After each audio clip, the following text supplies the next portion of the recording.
Okay guys, based on the previous class, कल की class के बेसिस पे हमने जो कल बैलेंस शीट डिस्कस की थी, आज एक सम करते हैं जहाँ पे हम लोग statement of profit and loss को डिस्कस करेंगे, उसका कंप्लीट फॉर्मेट और फिर उसके बाद उसका comparison, and then you will have to do all the sums according. ठीक है,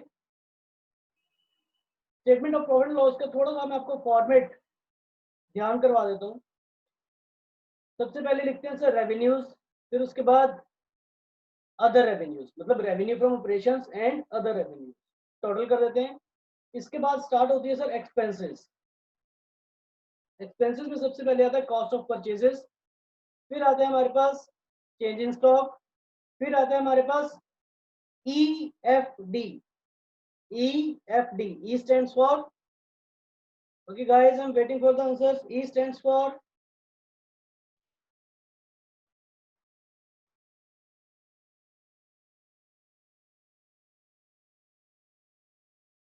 am I audible properly? Yes, E stands for employees cost. Puja, this is not employ fund. बच्चे आप जहां से भी पढ़ रहे हैं, जो भी आप कर रहे हैं, there is a difference between employees fund and employees cost. I think you need to reconsider what you are doing. ठीक है, तो E stands for employees cost, F stands for finance cost and D stands for depreciation and amortization cost. इसके बाद ऐसे expenses जो ऊपर किसी भी 5x में कवर नहीं होते उनको हम डाल देते हैं अदर एक्सपेंसेस में। सारा का सारा टोटल आ जाता है हमारे पास, टोटल ऑफ एक्सपेंसेस। इसके बाद माइनस करते हैं रेवेन्यूज में से एक्सपेंसेस को, अकॉर्डिंगली वी गेट पीबीटी, फिर टैक्स को माइनस करते हैं, वी गेट पीएटी। अब उसी की बेसिस पे let's get on with the sum.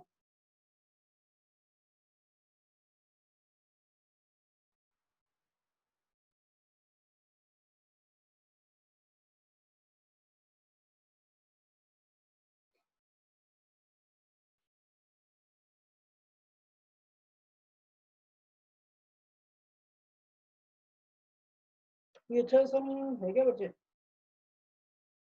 ये लो जी, इलस्ट्रेशन नंबर 8 देखते हैं। इलस्ट्रेशन नंबर 8 है इस बुक में, जिन बच्चों के पास सिविल बुक है उसमें इलस्ट्रेशन नंबर 8 है बच्चों। ये इलस्ट्रेशन नंबर 8 में बोल रहा है following is the statement of profit and loss of Sun India Limited. Following is the statement of profit and loss of Sun India Limited for the year ended 31st March 15। 31st March 15 की दे रहे हैं, लेकिन साथ के साथ हमें 31st March 14 की भी दे रहे हैं।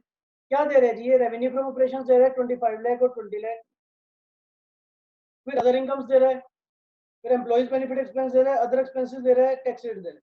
सारी चीजें ऊपर नीचे हैं या फिर कुछ भी सेट नहीं है, तो हमें एक प्रॉपर फॉर्मेट बनाना है, उसी के अकॉर्डिंग हम इन चीजों को करेंगे। इसके बाद कह रहा है the motto of Sun Limited, and this question appeared in CBSE 2016। March 16 के एग्जाम में ये क्वेश्चन अपीयर हुआ था। कह रहे the motto of Sun India Limited is to produce and supply green energy in the rural areas of India. ये लोग green energy मतलब ऐसी एनर्जी जिससे एनवायरनमेंट को हार्म नहीं होता है, तो they are in the process of producing that kind of electricity और रूरल इंडिया को प्रोवाइड करते हैं villages were good. It has also taken up a project of constructing a road that will pass through 5 villages। एक road भी construct कर रहे हैं जो 5 villages के थ्रू पास करेगा, so that these villages could be connected to the cities। it it will use local resources and employ local people for the construction of the road। बस ये सब जो कहानी बता रहा है ना कि इन्होंने ग्रीन एनर्जी सप्लाई करनी है, रोड्स बनाने हैं, लोकल रिसोर्सेज को ये लोग एम्प्लॉय करेंगे, मतलब जो वहाँ के लोकल लोग हैं उनको एम्प्लॉय करेंगे। तो ये सारे जो क्वेश्चन हैं these are related to the values, कि कंपनी क्या कुछ सोशल वैल्यूज डिलीवर कर रही है।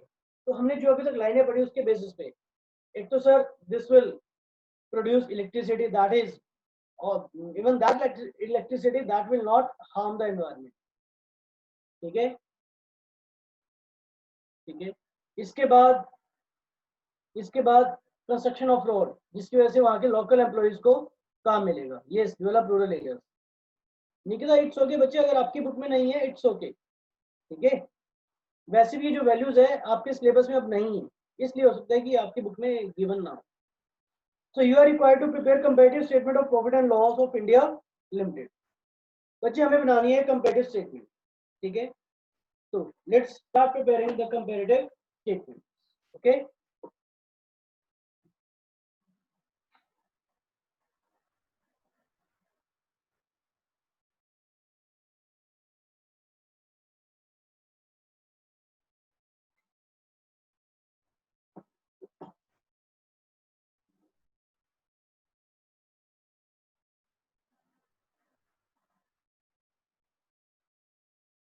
We have to prepare, guys, comparative statement of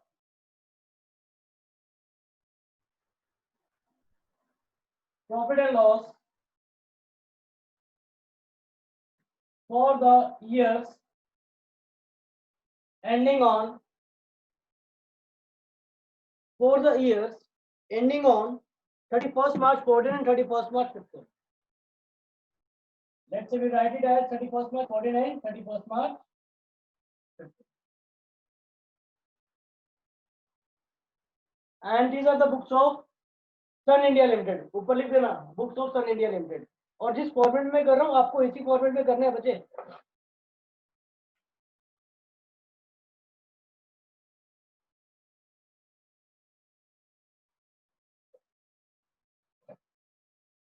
What we write is particulars।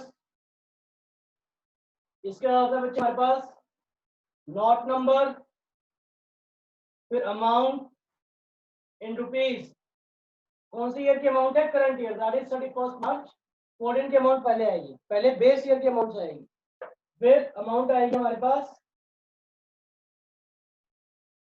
Current year की, दैट इज 31st मार्च 15। पहले तो इतना कर लेते हैं जो हमें ऑलरेडी गिवन है, एक बार इसका फॉर्मेट सही करते हैं। जो फॉर्मेट हमें गिवन है उस फॉर्मेट को सही से लगाते हैं, ठीक है। तो what will do is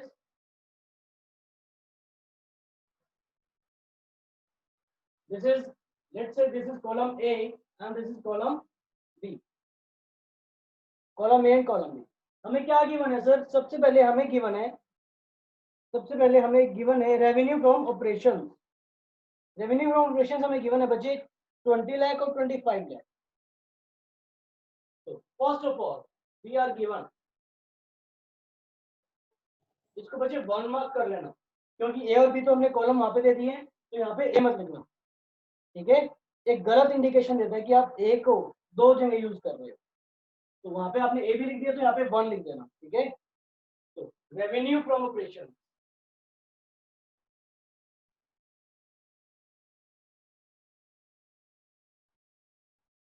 revenue from operation हमारे पास बेस ईयर में 20 लाख और करंट ईयर में है जी 25 लाख, ठीक है।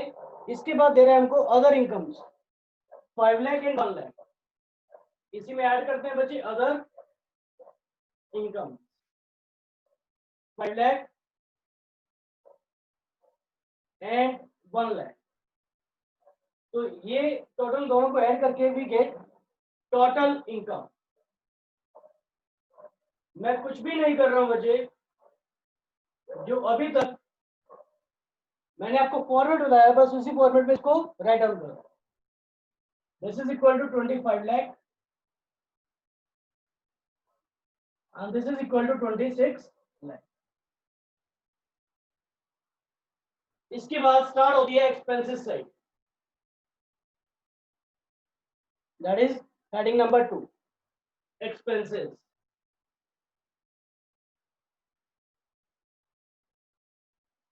एक्सपेंसेस में बच्चे हमारे पास क्या है? सबसे पहले क्या आता है? कॉस्ट ऑफ परचेजेस या कॉस्ट ऑफ मटेरियल कंज्यूम, उसी सीक्वेंस में आना चाहिए। उसके बाद आता है चेंज इन स्टॉक, फिर EFD and then other expenses, ठीक है। तो accordingly we have employees benefit expenses and other expenses. हमारे पास कॉस्ट ऑफ मटेरियल कंज्यूम दिया ही नहीं हुआ, तो दिया नहीं हुआ तो लिखेंगे भी नहीं। तो उसके बाद दिया हुआ employees benefit expense, sir change in stock नहीं दिया, मतलब ओपनिंग क्लोजिंग नहीं दिया हुआ, कॉस्ट ऑफ मटेरियल कंज्यूम नहीं दिया हुआ, सीधा एम्प्लॉइज बेनिफिट दिया हुआ, तो इसको सीधा लिख देंगे। कितना है सर ये? This is 60% of total revenue, total revenue कितनी है बच्चे? 25 लाख एंड 26 लाख। तो एम्प्लॉइज बेनिफिट एक्सपेंस है हमारे पास, एम्प्लॉइज बेनिफिट एक्सपेंस है हमारे पास, बेस ईयर में है बच्चे हमारे पास 50%। तो 50% of total revenue that is equal to 12,50,000। जो टोटल रेवेन्यू है उसका 50%। और करंट ईयर में है टोटल रेवेन्यूज का 60%, यानी इसका 60%। I hope this is okay, इसमें कोई प्रॉब्लम नहीं है आप लोगों को। And this will be equal to accordingly 15,60,000। ठीक है, इसके बाद आता है बच्चे फिनांस कॉस्ट, और उसके बाद आता है डेप्रिसिएशन अमोर्टाइजेशन कॉस्ट, और उसके बाद आता है अदर एक्सपेंस। अदर एक्सपेंसेस बोल रहे हैं 10% and 20% of employees benefit expense. ये लो जी, कोई बात नहीं। और कुछ एनी वीक में सीधा अदर एक्सपेंसेस लिखेंगे हम लोग, सीधा अदर एक्सपेंसेस लिखेंगे। बेस ईयर में दिस इज 20%, नहीं yes, this is 20% of employees benefit expense. तो इसका 20% कैन बी इक्वल टू 2,50,000। और करंट ईयर में क्या हुआ? करंट ईयर में अदर एक्सपेंसेस में रिडक्शन हुई, कितना हो गया? 10%, दैट इज 1,56,000। तो बेटा बिफोर प्रोसीडिंग फर्दर,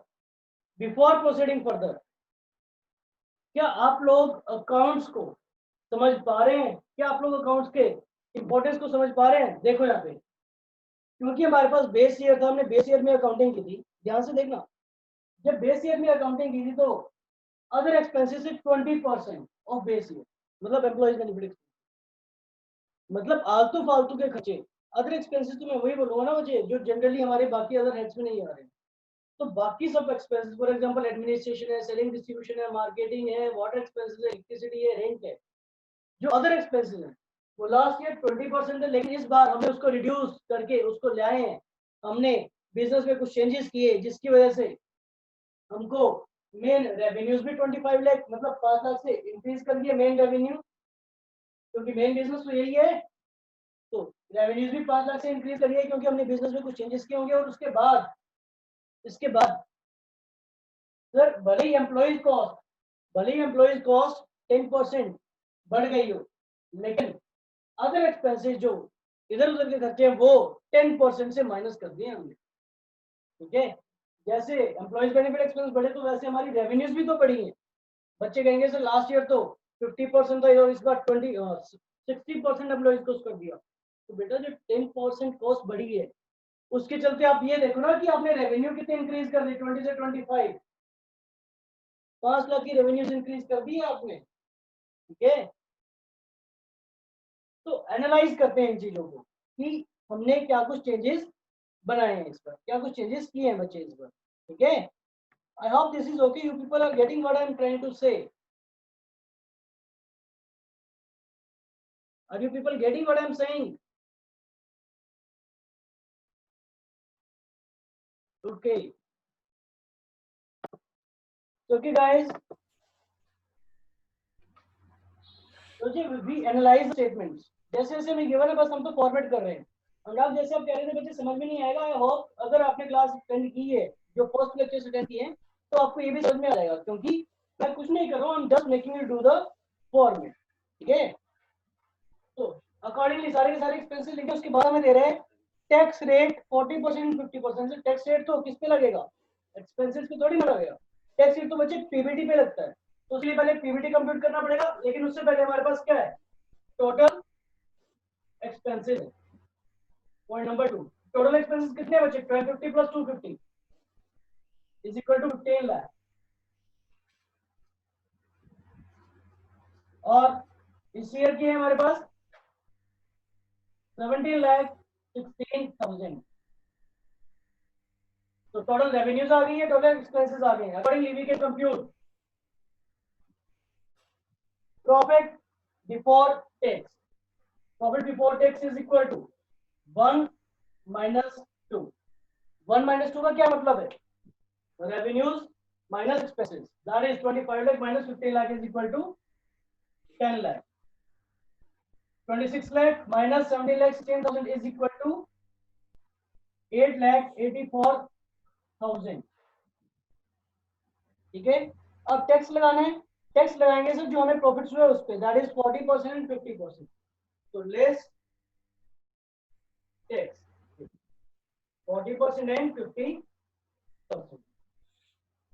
मैं बच्चे उल्टा नहीं चल रहा हूँ. अगर किसी बच्चे को लग रहा हो कि सर आप वाली फिगर्स पहले लिख रहे हैं और ये वाली बात भी लिख रहे हैं, तो बच्चे बुक्स में आपको पहले गिवन है 31 मार्च 15 की, फिर 31 मार्च 14 की, लेकिन जब कंपेरेटिव्स बनाते हैं तो बेस ईयर की फिगर्स को पहले लिखते हैं, करंट ईयर की फिगर्स को बाद में लिखते हैं. ठीक है, कंपेरेटिव्स में. तो इसका 40% इज इक्वल टू 4 लाख और इसका 50% इज इक्वल टू 4,42,000. तो अकॉर्डिंगली बच्चे हमें पीएटी आ जाएगा, will get profits after tax. Profits after tax आ गया बच्चे 6 लाख और यहाँ पे आ गया 4,42,000.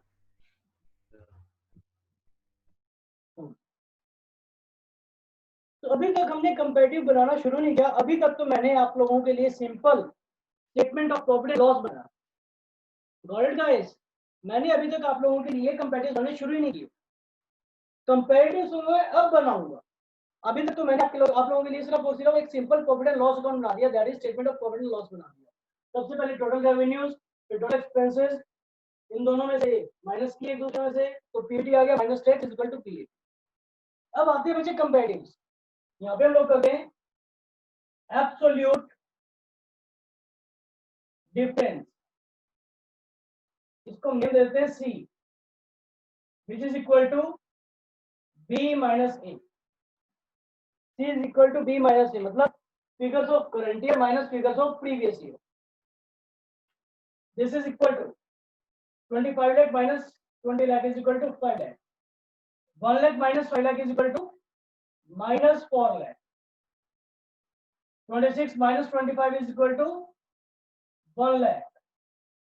1560 minus 1250 is equal to 3,10,000.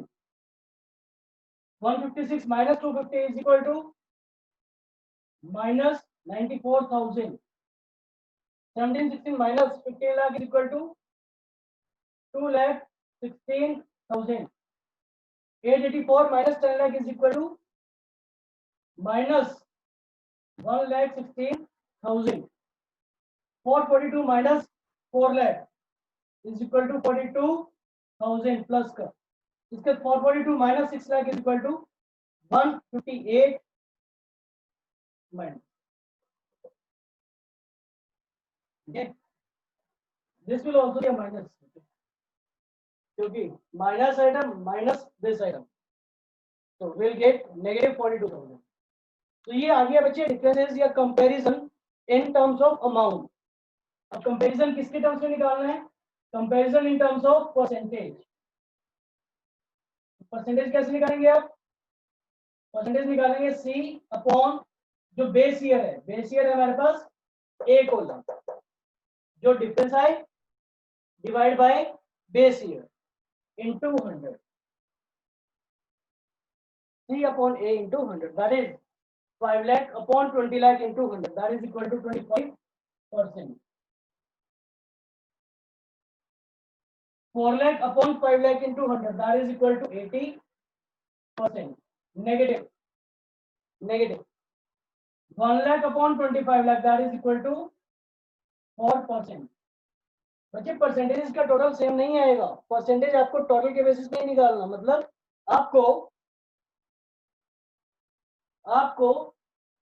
Horizontal चलना है. हाँ जी, ओके बेटा इशिका, थैंक गॉड किसी बच्चे ने ये तो कहा कि सर अब तो हम अपने आप कर लेंगे. इजी है बच्चे, परसेंटेज निकालनी है, आप लोग निकाल सकते हो. 310 upon 1250 into 100, 94 upon 250 into 100, 216 upon 15 lakh into 100. बाकी बच्चे बताओ करोगे क्या अपने आप? इजी है. हाँ जी गाइस, इजी है ना? 4 नंबर 3 के आते ये 4 नंबर फ्री के हैं, हालांकि सब में थोड़ा सा टाइम तो लगेगा, हो सकता है कि 4 नंबर लेने के लिए 10 मिनट लगा दो, लेकिन this is a dam easy concept, this is a dam easy concept, ठीक है।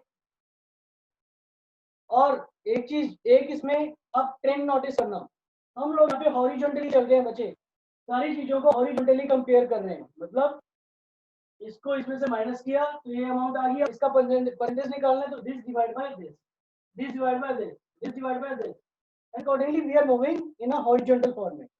तो इस चैप्टर में हम लोग हॉरिजॉन्टल फॉर्मेट में चल रहे हैं, नेक्स्ट चैप्टर में हम लोग एक वर्टिकल फॉर्मेट फॉलो करेंगे। तो आपके लिए होमवर्क ये है, आपके लिए होमवर्क ये है बच्चे कि इस चैप्टर के जितने भी सम्स हैं, कल मैंने 5 सम्स दिए थे, अब इस चैप्टर के जितने भी रिमेनिंग इलस्ट्रेशंस हैं, रिमेनिंग इलस्ट्रेशंस हैं, वो आप लोगों को करने हैं। हालांकि बहुत ज्यादा कुछ बच्चे बोलेंगे बहुत ज्यादा, लेकिन क्या करेगा, सम्स तो करने पड़ेंगे ना। रिमेनिंग इलस्ट्रेशंस हैं तकरीबन 13-14 इलस्ट्रेशंस हैं, जो आपको आज टाइम लगी करनी है, और यह समझ सर इजी है, कर लेंगे। You have to practise this sums बेटा, ठीक है।